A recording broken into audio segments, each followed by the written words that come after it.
On the wedding day, my fiancée let her male assistant sit in the lead car, claiming that he was prone to motion sickness, and I, the groom, was instead arranged to sit in one of the cars behind. Absolutely absurd. I couldn't even sit in my own wedding car.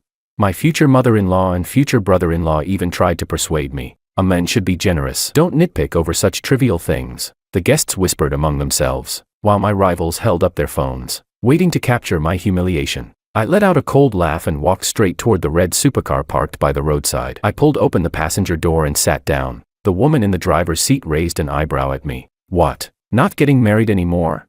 I fastened my seatbelt. Didn't you say you didn't want me marrying someone else? Let's get the license now. You dare? She curled her red lips into a grin, the engine roaring to life. Let's go. Who's afraid of who? Later, my ex-fiancée's entire family panicked. They didn't know that my childhood sweetheart was not only a rising tech tycoon, but also the largest investor in their company. And this wedding was merely the beginning of my counterattack. Chapter 1. At exactly 5 in the morning, I was jolted awake by a rapid knock on the door. Outside stood the styling team, fully prepared. 6 staff members filed in one after another and immediately started fussing over my face and hair. 3 hours later, I finally completed the transformation from sleepy-eyed and groggy to presentable and proper. Boss, you look great today, my assistant Leo said, handing me a cup of black coffee. The bridal convoy is ready. I stood in front of the hotel's floor-to-ceiling window, looking down at a row of Rolls-Royce wedding cars below. The lead car was an extended Phantom, adorned with extravagant flowers that looked especially dazzling in the morning light. Today was supposed to be the happiest day of my life, the day Angelica and I got married. Boss Chan, it's time to go, Leo reminded me. I adjusted my custom-made suit worth 6 figures and straightened my bow tie. The man in the mirror had sharp brows, bright eyes, and an imposing presence. Anyone would say the groom looked impressive. At the hotel entrance, guests had already begun to gather. I walked steadily toward the lead car, only to be stopped 3 steps away from the door. Wait, Angelica, wearing 10-centimeter Jimmy Choo wedding heels, blocked my way with her chin held high. You go sit in the car behind. I didn't react at first. What? Mario gets carsick. He has to sit in front, she said impatiently, flicking her hand. The diamond-studded wedding ring on her finger glittered in the sunlight. It's only a 10-minute ride, just bear with it. Only then did I notice her special assistant, Mario, already standing beside the lead car. He was dressed in a sharp suit, with a groomsman's boutonniere pinned to his chest. When he noticed me looking at him, Mario gave me a meaningful smile. Angelica, I said, forcing down my anger. Today is our wedding. You want the groom in the back car while your assistant rides in the lead wedding car with you. Mario cut in at just the right moment. Sorry about that, Boss Chan. It's an old problem of mine. Angelica's just looking out for me. As he spoke, he deliberately rubbed his temple, putting on a weak, fragile act. I laughed in disbelief. If you get carsick, sitting in the front magically fixes it. That's the wedding car. What kind of joke is it to put the assistant there? Angelica Lin frowned, her carefully drawn brows knitting together. Why are you being so petty? Mario has worked with me for 5 years. Work matters can come up at any time. Can't you be a little more understanding? I took a deep breath and turned toward Mr. and Mrs. Lin, who were chatting with relatives nearby. I had assumed her parents would side with me. After hearing me out, Mrs. Lin replied lightly, Augustine, Angelica is busy with work. You should be more accommodating. Her younger brother, Santiago, was even worse. He sneered outright. Augustine, you're being way too sensitive. It's just a car seat. Is it really worth making a fuss? Besides, my sister marrying you is already a blessing for your family. At that moment, I finally understood. This family had never taken me seriously. In their eyes, I was nothing more than a poor nobody who had married above his station. Back at the hotel entrance, Angelica was already pulling Mario into the lead car. The guests around us pointed and whispered, their voices overlapping. Several business partners who had never liked me were filming with their phones, laughing as they did. Looks like the kept man is finally exposed. Angelica doesn't even respect him. I heard this marriage was forced by the Chan family patriarch. No wonder he's not even allowed in the wedding car. Mario is the real love. Some people are just decorative props. My gaze swept across the noisy crowd,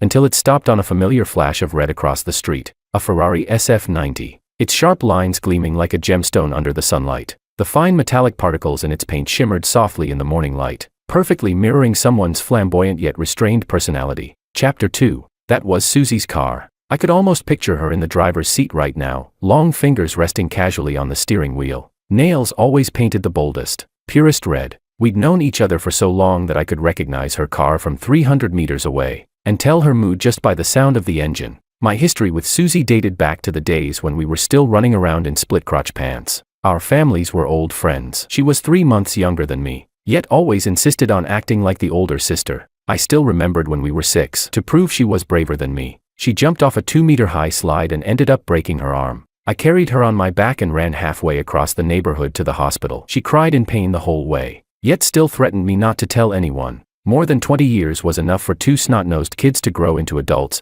and enough for a simple bond to turn complicated. In college, she went abroad to study while I stayed in the country, separated by a 12-hour time difference. We still kept our weekly video calls. She loved showing me the new sports cars she bought late at night, while I'd send her photos of terrible cafeteria breakfasts early in the morning. At some point, without either of us realizing it, the feeling changed. Maybe it was the time she came back and hugged me at the airport, saying, "I missed you so much." Maybe it was when my startup failed and she wired me $20 million without asking a single question. Or maybe it was that drunken night when she leaned on my shoulder and said, "If we're both still single at 30, let's just settle for each other." But we knew each other too well. People say marriage is the grave of love. For others, it might be a joke, but for us, it was a brutal truth. I was afraid of losing her, so I chose to maintain the status quo. When my grandfather fell seriously ill and said his last wish was to see me married, the first person I thought of was actually Susie. "Susie, how about we stop right there?" She was painting her nails at the time. Didn't even look up. "Augustine, don't marry me out of pity." So in the end, I chose Angelica, a perfect match in status, someone my grandfather liked, and most importantly, safe. Unlike Susie, marrying Angelica wouldn't change anything. There was no decades-long emotional debt between us. When I told Susie the news, she was trying on a wedding dress for her cousin's wedding, as a bridesmaid. In the mirror, she was stunning. The pure white gown made her look like an angel. She froze for 3 seconds, then smiled. "Congratulations." But I knew she was lying. That night, she sent me a message. "You and Angelica aren't right for each other." Then came a screenshot of a plane ticket. She was flying to Switzerland the next day. She said she wouldn't attend today's wedding, but I knew she would. This stubborn, contradictory woman. And sure enough, the red Ferrari was quietly parked in a corner across the street. Under everyone's astonished gaze, I strode toward the supercar. Gasps rose one after another behind me. I knocked on the Ferrari's window. The window slid down slowly, revealing Susie's exquisite, cool-toned face. Her makeup was heavier today, sharp eyeliner, lashes perfectly defined. Her red lips looked as though they'd been dipped in blood, making her skin appear even paler. Sunlight filtered through the leaves, casting mottled shadows across her face. Only her eyes betrayed her. She didn't look well, like she'd been crying. "What?" She raised an eyebrow at me. "Not riding your wedding car and coming over to mine instead?" I pulled open the door and sat in the passenger seat. The familiar scent of her perfume enveloped me. She'd been using it for 10 years, the top notes lemon, the base notes sandalwood. Even the seat was adjusted to the position from the last time I rode in her car. "Didn't you say you'd liked me for years?" I fastened my seatbelt and turned to look at her. "Let's go get our marriage license now." "You dare?" Her hand paused for a moment. Then she laughed. "Are you insane? Today is your wedding." Her tone was light, but I knew she was nervous. Her earlobes had turned red, her telltale sign when she lied. I briefly explained what had happened with the wedding cars. When I mentioned Angelica letting Mario, her assistant, sit in the lead car, Susie's brows knitted tighter and tighter. After I finished, she stayed silent for a long time. "I told you before," she finally said softly, almost like a sigh. "Angelica isn't right for you. Forget that." I reached out and grabbed the hand she had resting on the gearshift. It was ice cold. "Right now, let's get married. Do you dare?" Susie turned her head and stared straight at me. Suddenly, her red lips curved upward as she slammed her foot down on the accelerator. The 5 million yuan supercar let out a thunderous roar. Like a beast awakening, the force slammed me back into my seat as the scenery outside blurred into streaks of color. "Let's go." Her voice was carried by the wind, fierce and reckless. "Marriage license it is. Who's afraid of who?" In the rearview mirror, I saw Angelica lifting her wedding dress and chasing after us, while Mario stood there, completely stunned. The guests descended into chaos. Chapter 3. Susie and I sped all the way to the Civil Affairs Bureau. Early summer sunlight streamed through the glass curtain walls, spilling onto the polished marble floor that gleamed like a mirror. The entire hall was empty, with only a few staff members chatting idly. I was still wearing my suit, still had the groom's red corsage pinned to my chest, when the two of us burst in so abruptly. Heads immediately turned our way. "Aren't you already getting married?" one of the staff members asked in surprise. "Why are you registering?" I tore off the red corsage in one swift motion. "Not anymore. ID cards, household registration books." The staff member didn't say much else and went straight into routine mode. When Susie pulled her documents out of her clutch, I noticed her fingers were trembling slightly. What are you staring at? She shot me a glare, though the tips of her ears quietly turned red. The entire process went unbelievably fast. When the steel seal came down with a crisp click on the marriage certificate, Susie and I both froze for a moment. The staff member handed us 2 little red booklets and smiled. Congratulations to you both. Stepping out of the Civil Affairs Bureau, the early summer breeze brushed against my face, carrying the sweet scent of blooming locust flowers. Susie lowered her head, staring at the marriage certificate. Her eyelashes cast soft shadows under the sunlight. Suddenly, she reached out and took my hand, our fingers interlocking. Where to? She tilted her face up, a teasing curve at the corner of her lips. Want to book a room? I nearly choked on my own saliva. Isn't this moving a bit fast? We haven't even kissed yet. Susie's face flushed instantly, the pink spreading all the way down her neck. She stomped hard on my foot, yet still clutched the marriage certificate tightly. We're legally married now. Her voice was fierce, but her eyes kept darting away. Seeing her like this, my nerves suddenly vanished. All right then, let's go. Susie fumbled for her phone, getting ready to book a hotel, her fingers flying across the screen. Watching her reddened earlobes, I suddenly thought this version of Susie was unbearably adorable. Forget it, I said, pressing down on her hand. Let's go home first. I took her to the villa on the outskirts of the city. I'd started preparing this place half a year ago, personally overseeing every single detail. Susie stood in the entryway, eyes wide. It was originally meant to be a surprise for Angelica, I explained with a bitter smile. But now that I think about it, maybe subconsciously, before I could finish, my phone started vibrating like crazy. The name Angelica kept flashing on the screen. I answered, my voice cold. What is it? Augustine, where are you? Angelica's voice trembled with sobs. The wedding is about to start. Everyone's waiting. I walked over to the floor-to-ceiling window, looking out at the roses in full bloom in the garden. There was a time when Angelica truly did everything she could to pursue me, to win my grandfather's favor. She endured disgust and personally took care of the old man's filth and needs.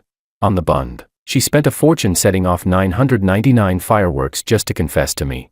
And the craziest of all, despite her extreme fear of heights, she actually jumped from the world's highest bungee platform. All because of a joke I'd casually said, if you jump, I'll make you my girlfriend. I still remembered that day when she came down from the platform. Her pants were soaked through, yet she forced a smile at me. Augustine, you have to keep your word. I accepted her proposal, partly to fulfill my grandfather's wish. And partly, perhaps I was moved by her persistence. I thought marriage was just a formality. Living with someone who loved me didn't sound so bad. But after the engagement, Angelica gradually revealed her true colors. Her ambiguous relationship with Mario. I saw it all and simply couldn't be bothered to argue. But today, she humiliated me in public at our wedding, forcing me to give up the wedding car for her assistant Mario. I could tolerate her in private, but I could not accept being disgraced in front of so many people, especially on my wedding day. Angelica. I cut off her sobbing. We're done. You wouldn't even let me sit in the lead wedding car. This marriage has no damn point. I'm not getting married anymore. On the other end of the line came rapid, uneven breathing. Angelica clearly hadn't expected me to be this decisive. Augustine, how can you be so uncompromising? Her voice shot up, sharp with hysteria. I'm already marrying you. What more do you want? I let out a cold laugh. In my mind flashed the smug look on her face that morning as she linked arms with Mario and got into the wedding car. She thought I'd swallow it like always. Thought I'd keep playing the role of the perfect groom for the sake of appearances. But she was wrong. I could tolerate her willfulness in private. I could overlook her ambiguous relationship with Mario. But I would never accept being humiliated like that, on the most important day of my life, in front of all our friends and family. That's enough. I cut her off again, my finger hovering over the hang-up button. From the moment you let Mario get into the wedding car, it was over between us. Almost immediately, her parents called. The flashing number on the screen looked like a death warrant. I hung up without hesitation. A soft chuckle sounded behind me. Susie was leaning against the stair railing. Sunlight streamed through the floor-to-ceiling windows, outlining her figure in a gentle glow. You're really busy today. Huh? She tilted her head, a teasing smile tugging at her lips. I turned toward her, suddenly reached out, and tickled her at the waist, right at the spot she'd been afraid of since childhood. Susie yelped and jumped, her whole body springing into the air as 2 bright patches of red bloomed on her face. Augustine, what are you doing? She shouted, dodging and laughing at the same time, her voice carrying a long-lost hint of coquettishness. Beg for mercy. I deliberately tickled her again, watching her curl up into the corner of the sofa like a startled rabbit. After more than 20 years, that weakness hadn't changed at all. I was wrong. I was wrong. Susie laughed until tears spilled out, her hair falling messily against her flushed cheeks. She raised her hands defensively, her eyes shimmering with moisture. This version of her was nothing like the tomboy from my memories. I stopped, Only then did I realize how close we were, so close I could count her eyelashes. The faint scent of her perfume lingered at my nose, the most familiar smell in my memory. Susie seemed to sense the shift as well. The blush on her face spread all the way to her ears, even her breathing turning careful and shallow. She was just about to say something when my phone vibrated again. We both looked toward the coffee table. The screen showed Angelica calling from another number. Susie's gaze dimmed slightly as she moved to stand up. I pressed her hand down, picked up the phone, and powered it off. "Now," I said softly, looking straight into her eyes, my voice unconsciously gentler. "No one can interrupt us." Susie stared at me in a daze. Sunlight refracted in her pupils, casting warm amber rings. The distance of more than 20 years between us suddenly felt within reach. Her eyelashes fluttered lightly, like a butterfly about to take flight. "Augustine," she whispered my name, the ending trembling ever so slightly. I leaned closer, close enough to catch the sweet scent of lipstick on her lips, and in that moment, I finally understood why I hadn't dared to marry her before. It wasn't that I was afraid of losing a childhood friend. It was that I was afraid I didn't deserve a love this pure. But now, everything was different. Chapter 4. Half an hour later, Susie's hair was scattered across my chest, rising and falling gently with her breathing,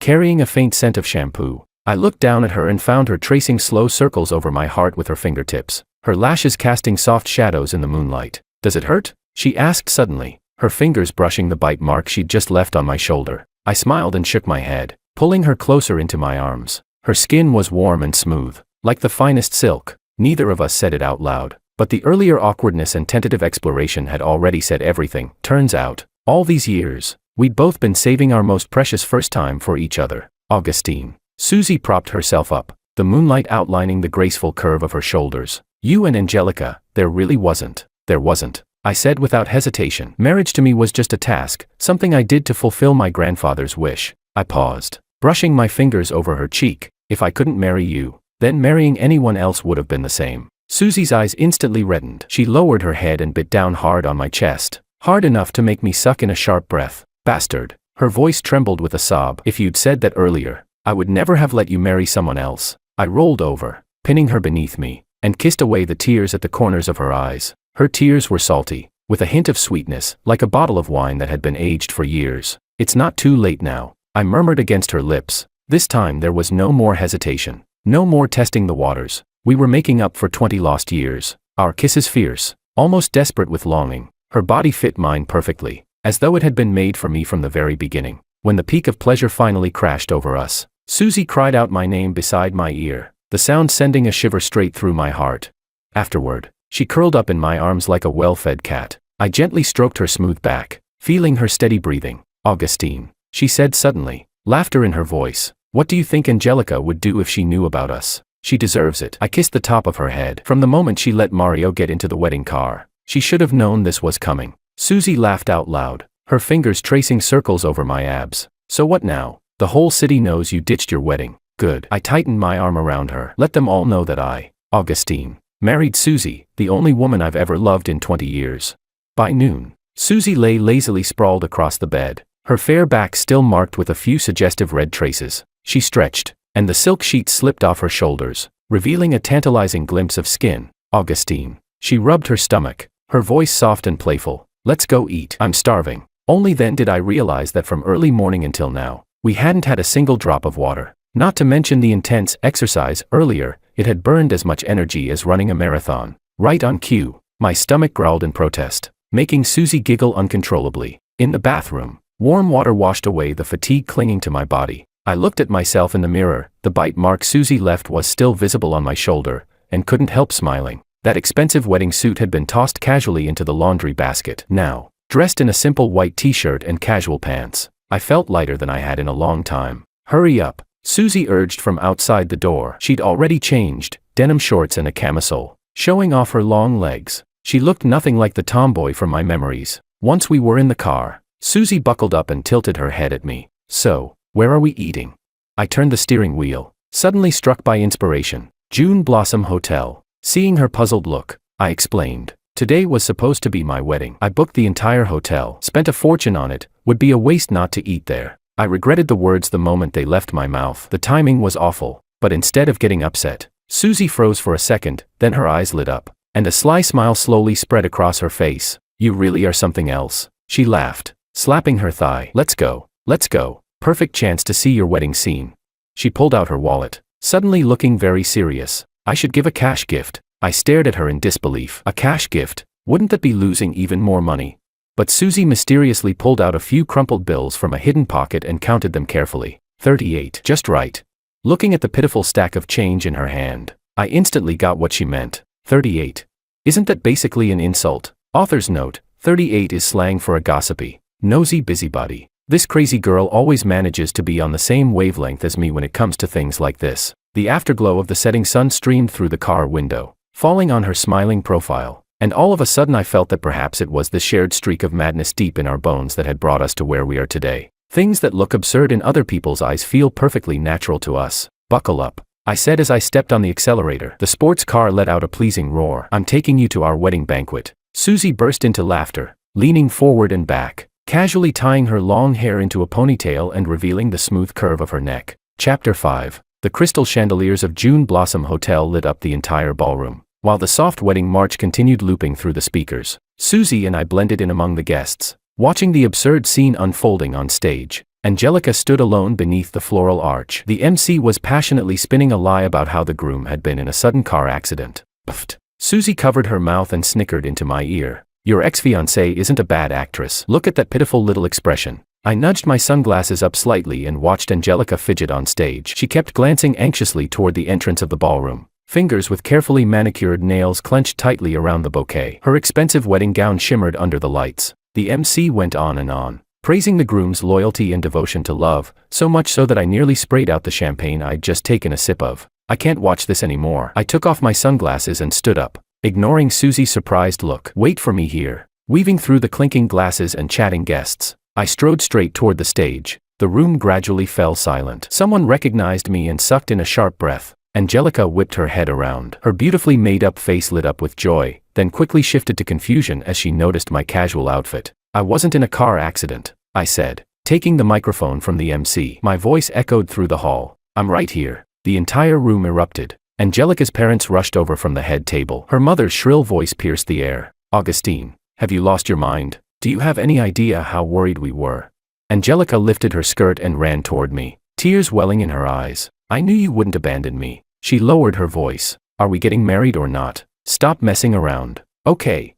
I took a step back, avoiding the hand she reached out, and swept my gaze over the packed ballroom. Thank you all for taking the time to attend my wedding, I said into the microphone, my tone eerily calm. But unfortunately, I have to inform everyone that my engagement to Angelica has been cancelled. The ballroom instantly exploded with noise. The reason is very simple, I continued. Even on my wedding day, I wasn't allowed to sit in the lead wedding car. She insisted on sitting there with her assistant instead. Since that's the case, I'll grant them their wish. I glanced toward the corner, where Mario stood frozen, his face deathly pale. Angelica finally snapped back to reality, her delicate features twisting in disbelief. Augustine, what do you mean by that? I ignored her shrill voice and turned back to the guests. Today's banquet is on me. Please eat well and drink freely. Only then did people really notice my outfit, plain t-shirt and jeans, completely out of place at such a lavish wedding. The murmurs slowly shifted into criticism directed at Angelica. Fingers began pointing, and whispers about her relationship with Mario spread through the room. Augustine, are you crazy? Angelica grabbed my arm tightly, unwilling to let go. All this over something so small. Do you know how much I've sacrificed for you? Her voice suddenly rose, tinged with tears. I turned down invitations to Paris Fashion Week, rejected Milan runway shows, all to prepare for this wedding. I coldly pulled my arm free and looked at her. Her carefully styled curls were coming undone, and creases had formed in her expensive custom gown from all the frantic movement. The woman I once thought elegant and composed now looked more like a street shrew throwing a tantrum. A small thing. I let out a soft laugh, my eyes flicking toward Mario in the corner. Letting your assistant take the lead seat in the wedding car is a small thing. Do you take me for an idiot? What nonsense are you talking about? Angelica suddenly raised her voice and turned to the guests. Everyone, don't listen to him. Mario and I are purely professional. He just takes good care of me, buys me gifts and things. And you, Augustine, you never even gave me a decent Valentine's Day present. Chapter 6. I was genuinely taken aback. On every holiday and special occasion, when had I ever failed to give her gifts? And now she was claiming I'd never given her anything.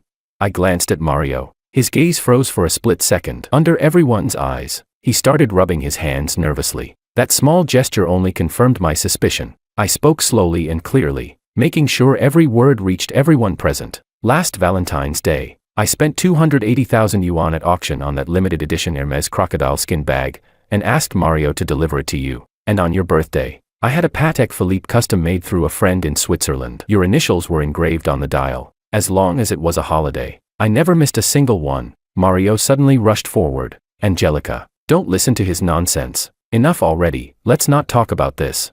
Fine beads of sweat broke out on his forehead. Shut up, I snapped, cutting him off. Do you want me to pull up the bank transfer records? Last Qixi festival, I transferred 150,000 yuan to you and told you to buy that Cartier diamond necklace. I still have the receipts for the gifts I bought before. Want me to check the boutique sales records too?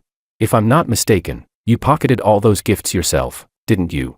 Mario's legs began to tremble. He looked toward Angelica for help, only to find her staring at him with an unfamiliar, distant gaze. The assistant who had once been all meek and obedient in front of Angelica now stood exposed. Every layer of disguise stripped away. Angelica Lin let out a shrill scream. Mario, how dare you? She lunged forward, hand raised to strike him, but her parents hurriedly held her back. The entire banquet hall descended into chaos. Guests began whispering among themselves. My God, so Miss Lin's assistant has been skimming gifts all this time. No wonder she always complained at gatherings that Boss Chan wasn't romantic. The nerve on that assistant. I watched the farce coldly, surprised at how calm I felt. Augustine, Angelica's voice suddenly softened, filled with an unprecedented humility. I was wrong. I really didn't know. I had no idea it was like this.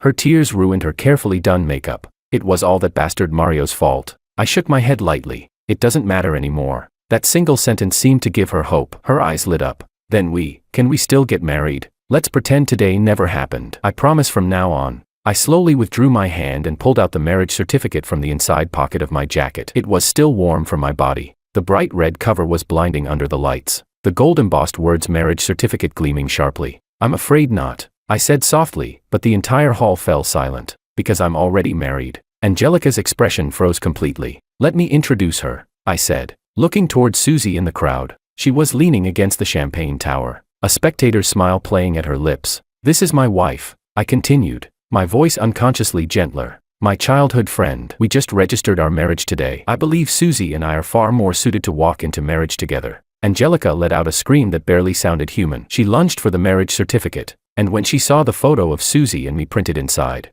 her body seemed to lose all strength as she collapsed to the floor. No, impossible, this can't be, she muttered to herself. Her meticulously styled hair had completely fallen apart. Her expensive headpiece lay on the floor, unnoticed. The banquet hall exploded. Angelica's parents rushed forward to snatch the marriage certificate, and security hurried in to block them. Behind me came Angelica's hysterical curses and the sound of shattered glass, but none of it had anything to do with me anymore. I strode straight to Susie and, under everyone's gaze, took her hand. Wife, let's go home, I said quietly. Susie tiptoed closer and laughed softly into my ear. Boss Chan, quite the spectacle, running from your wedding and making this big a scene. I squeezed her palm. Wasn't that exactly what you wanted? 38 yuan in gift money, and you got to watch a show this grand. As we walked out of the hotel, the night breeze brushed against us. Suddenly, Susie turned around, wrapped her arms around my neck, and kissed me passionately beneath the star-filled sky. Happy wedding day, Mr. Chan, she said, mischief sparkling in her eyes.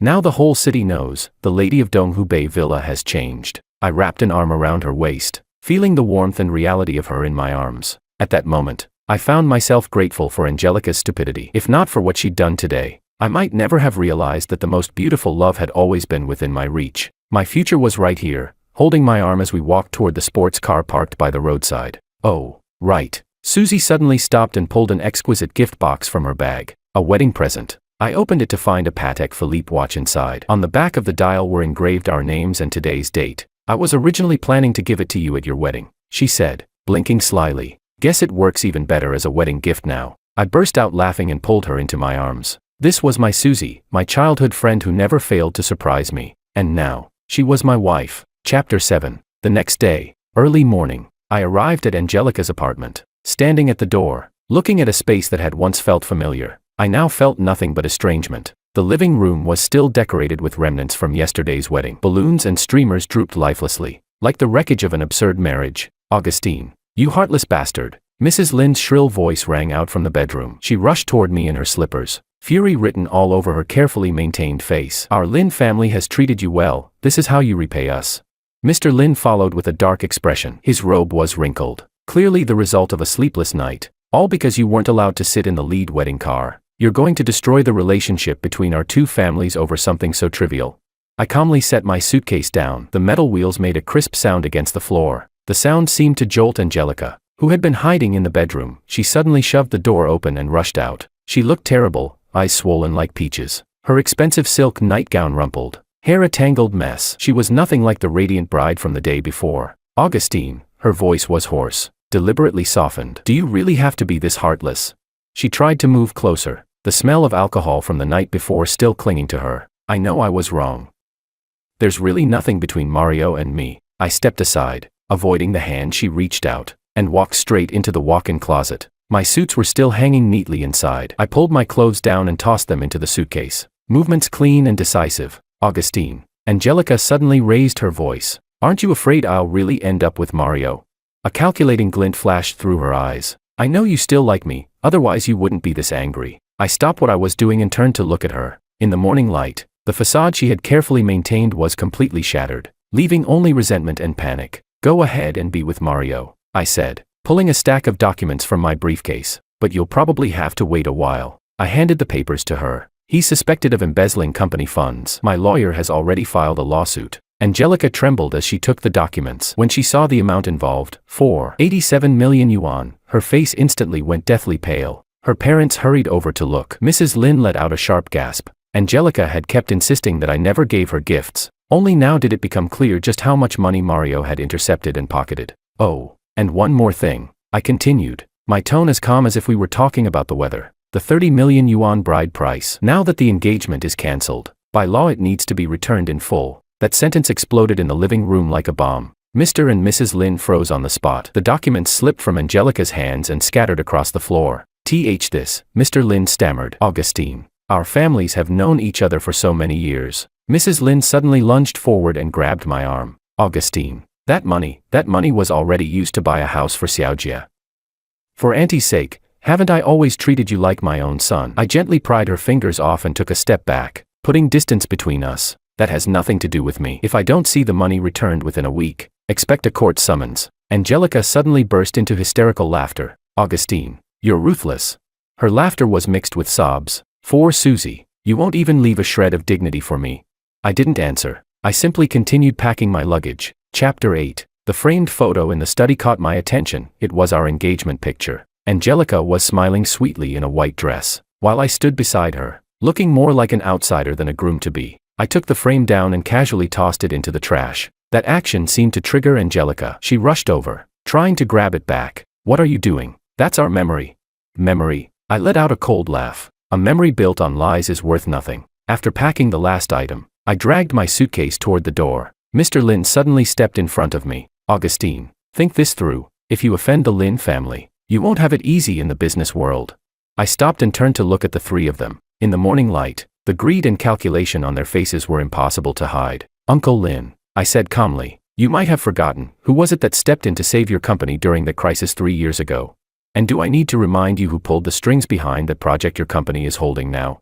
Since that's the case, don't blame me for not leaving any room." Mr. Lin's arrogance instantly collapsed. He staggered back 2 steps and dropped onto the sofa. The atmosphere in the apartment froze, as if even the air had stopped moving. Mr. Lin's well-maintained face flushed red, veins bulging on his forehead. He suddenly turned around and poured all his fury onto Angelica. "You useless thing." His voice was squeezed out through clenched teeth. He grabbed the crystal ashtray off the coffee table and smashed it onto the floor. The ashtray shattered across the tiles, shards flying everywhere. Mrs. Lin screamed and stumbled back. Angelica stood there in a daze, all the color draining from her face. She opened her mouth as if to explain, but her father's roar cut her off. "I spent so much effort raising you, gave you the best education, sent you abroad, just so you could end up fooling around with an assistant.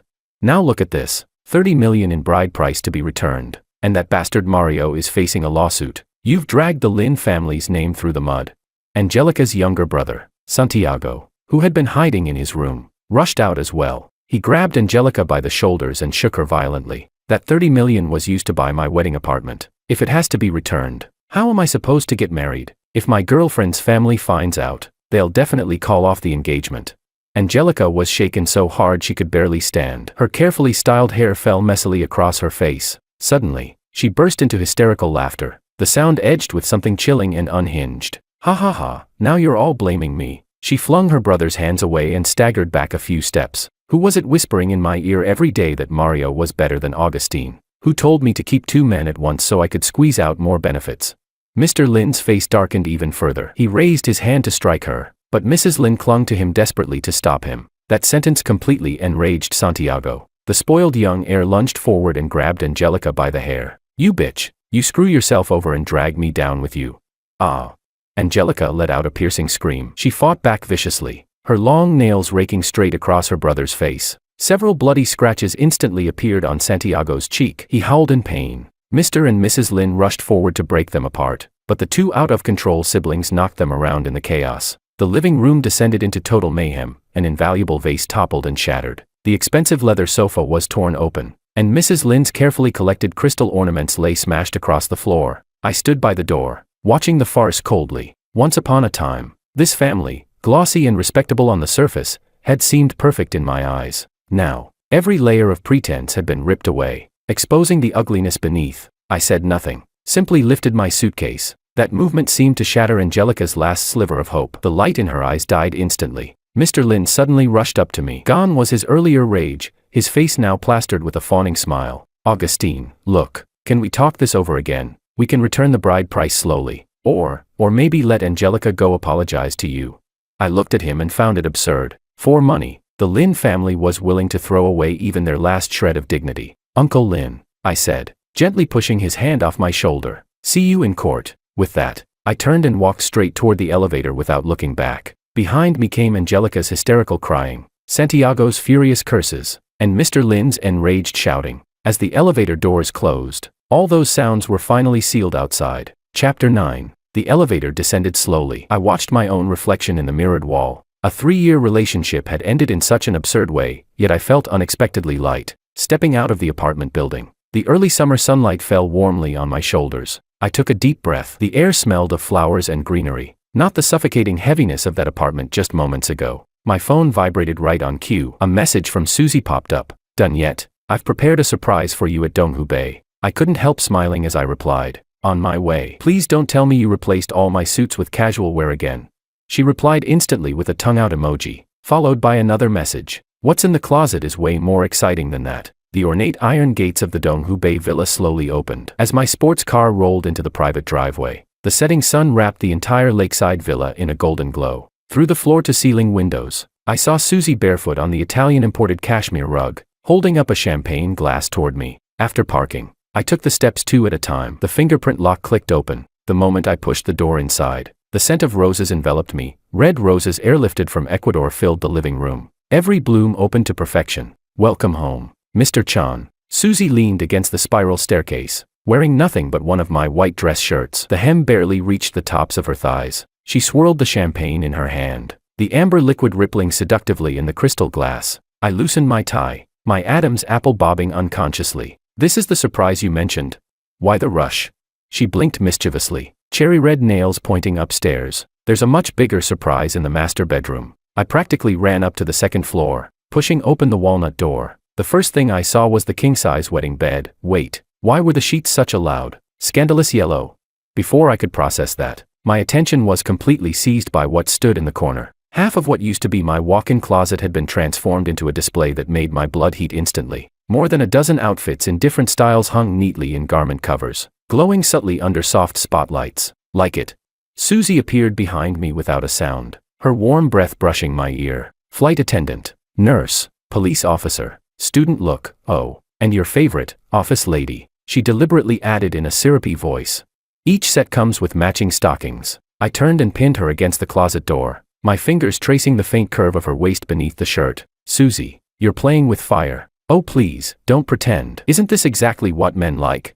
She slipped deftly out of my arms, tugged open the cover on a flight attendant uniform, and glanced back at me. Want to try an unboxing experience? Watching her tiptoe to take the outfit, the hem of the shirt lifting in a perfect arc, my mouth suddenly went dry. This was the same childhood friend who used to run around naked with me as a kid. When did she become so dangerous? After changing, She suddenly spun around. The skirt flared in a graceful arc. Well, do I look like a professional cabin crew member? My gaze locked onto the curve of her hips wrapped in the pencil skirt, and I suddenly understood why some people were willing to spend a fortune on first-class tickets. This wasn't a uniform. It was a walking hormone generator. Ladies and gentlemen, welcome aboard Augustine Airlines. Susie's voice shifted into a perfect broadcast tone. This flight is about to enter a period of turbulence. Please fasten your seatbelts. Chapter 10. I scooped her up by the waist and tossed her onto the bed. She burst into laughter as she struggled, the uniform cap tilting askew, a few loose strands of hair sticking to the corner of her lips glossed with shine. The sight suddenly took me back to when we were 15, sneaking wine in the old house's attic and getting caught by her mom. She'd laughed just as carefree back then. Be serious, Captain Augustine. She suddenly put on a stern face, though her fingers traced my tie in an unmistakably flirtatious way. According to aviation regulations, passengers are not allowed to harass crew members. I lowered my head and bit onto the golden name badge on her uniform, mumbling. Then punish me with a lifetime flight ban. Another memory flashed through my mind, back in school, when she tutored me in math. How did I never notice that every glance she gave back then was already full of mischief? Late at night, we lay sprawled in the massage bathtub. Susie toyed with the wedding ring I'd given her and suddenly snorted with laughter. Can you imagine if Angelica knew that the supposedly abstinent, cold CEO she schemed so hard to marry was actually a uniform fetishist? I splashed a handful of water at her. And whose fault do you think that is, you little seductress? Oh, please. She turned and straddled my lap, her wet shirt clinging to her body. Back in middle school, who was it that got caught by the dean sneaking a peek under my school uniform skirt? My face instantly heated up. I hurriedly changed the subject. So, what do you want to eat tomorrow? I'll cook. Oh, her eyes lit up. You're cooking personally? Then I want sweet and sour ribs, braised prawns. Watching her count dishes on her fingers, it suddenly hit me. This was probably what a perfect marriage looked like. A lover with passion, a partner in crime with perfect chemistry, and family who knew you inside and out. The phone by the bathtub suddenly vibrated. It was a long message from Angelica. I was about to swipe it away when Susie beat me to it. Wait, let me see what new act she's putting on now. Halfway through reading, her eyes widened. Wow, she's begging you to take her back. Then she curled her lips in disdain. Bit late for that, isn't it? I laughed, grabbed the phone back, and tossed it aside. Susie, are you jealous?